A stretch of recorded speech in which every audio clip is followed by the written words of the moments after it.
Docteur, je viens vous voir parce que je voudrais arrêter de boire. Vous en sentez le besoin? C'est un désir profond. Oui, docteur, je n'en peux plus. Qu'est-ce qui vous motive d'arrêter aujourd'hui? Le dégoût du produit. C'est une bonne raison. Et psychologiquement, comment vous sentez-vous par rapport à la boisson?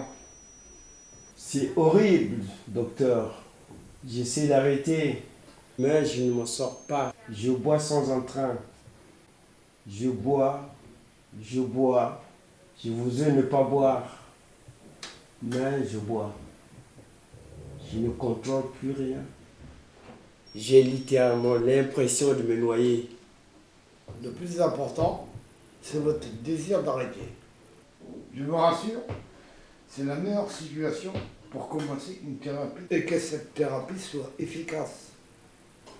Je vais réussir à sortir la tête du vin. Absolument. Nous sommes là pour vous y aider. À vous entendre, je me sens déjà mieux. Mais il faudra vous tenir à une discipline stricte. Je m'en doute, docteur. Je suis prêt à tous les sacrifices. Vous avez commencé à boire dans quelles circonstances? Quelle envie? Quel besoin? Quelle nécessité? Une nécessité, c'est ça, docteur. Ça fait longtemps que vous buvez? Depuis toujours, je crois. Ma mère me mettait de l'agnole dans le biberon. Juste une larme pour que je fasse mes nuits. Elle m'a dit que certains soirs, il lui arrivait de se tromper dans les doses. Elle mettait une goutte de lait et le reste en gnôle.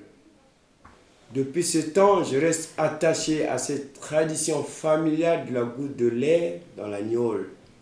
Et qu'est-ce qui vous donne aujourd'hui la force de transgresser cette tradition familiale? C'est qu'à présent, je ne supporte plus le lait. Ça me dégoûte. Je présume que vous n'appréciez plus votre gnôle. Vous imaginez la torture? Boire quand le plaisir n'y est plus? Les deux goûts se mélangent et ça vous dégoûte.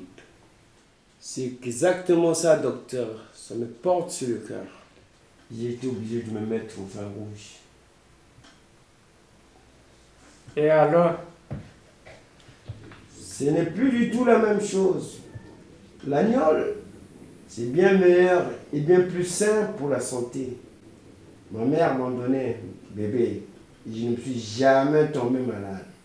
Et le vin, vous en buvez beaucoup? Pas tant que ça quand l'occasion se présente, mais c'est déjà trop. À quelle occasion? Les occasions viennent à moi toutes seules. Le vin m'appelle, vous savez ce que c'est, docteur. Nous vous écoutons.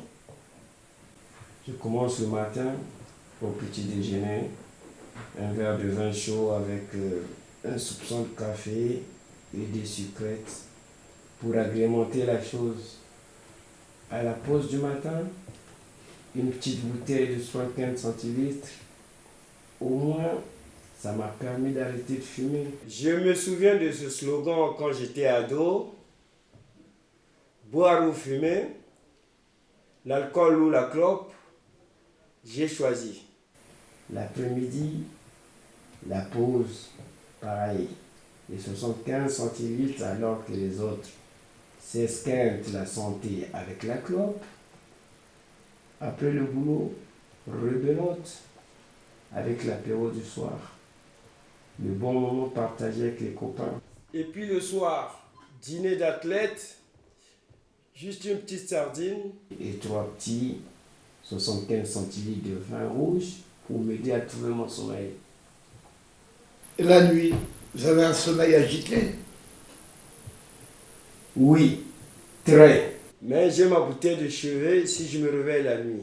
Vous voyez mon problème, docteur? Et vous pensez quoi de cette situation? Un véritable calvaire. Si au moins j'aimais le vin, mais non, je me force. J'aimerais tellement retrouver le goût de l'agnole, mais avec cette saloperie de lait, ce n'est plus possible. Je ne sais plus comment faire, docteur, aidez-moi.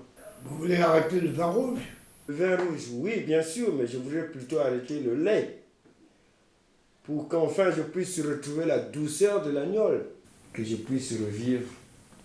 Soyez mes sauveurs, docteur.